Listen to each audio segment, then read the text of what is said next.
Moin meine Freunde der gepflegten Selbstreparatur. In diesem Video möchte ich euch ein wenig über die Enthärtungsanlage erzählen. Hier haben wir eine Enthärtungsanlage von Bosch, Siemens oder Neff. Die Geräte sind ja alle baugleich. Das Wichtigste vorab, wo ich immer wieder häufig gefragt werde: Was ist diese rotbraune Flüssigkeit oder dieses rotbraune Granulat? Ist das Schmutz? Muss man das reinigen? Nein, das ist kein Schmutz, das muss nicht gereinigt werden. Das ist die eigentliche Enthärtungsanlage. Hier sitzt der Ionentauscher und hier läuft jedes Mal das einlaufende Wasser hindurch. Das kommt hier hinein, läuft durch den Ionentauscher und läuft von hier aus wieder zurück in die Wassertasche. Dieser Ionentauscher sorgt dafür, dass euer Wasser kalkfrei ist, der enthärtet das Wasser und nebenan ist der eigentliche Salzbehälter, den ihr vom Innenraum her sehen könnt, und über dieses Ventil wird durch das Salz der Ionentauscher einfach nur wieder aufgefrischt, damit er beim nächsten Wassernehmen das Wasser wieder entkalken kann.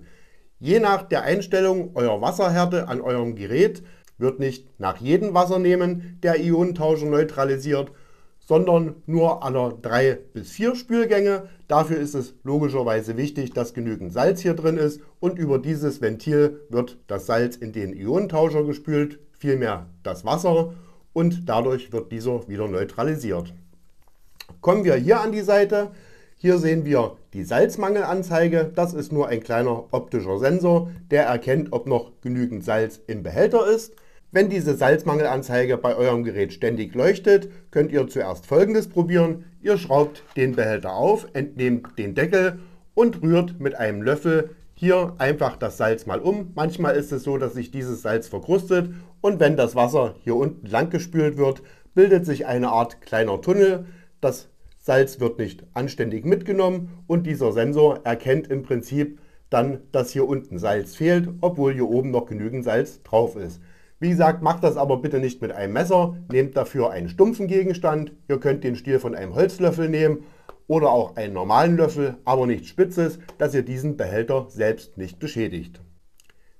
Der nächste Punkt, was immer wieder eine Frage ist diese Dichtung. Wenn euer Geschirrspüler den Fehler E15 meldet und die Pumpensumpfdichtung ist in Ordnung, kann es auch noch an dieser Dichtung liegen. Hier dazwischen ist normalerweise das Blech vom Geschirrspüler. Um den Salzbehälter zu entfernen, empfehle ich euch so einen Schlüssel, den verlinke ich euch auch nochmal in der Videobeschreibung. Damit kann man diese Mutter einwandfrei lösen und letzten Endes nicht kaputt machen.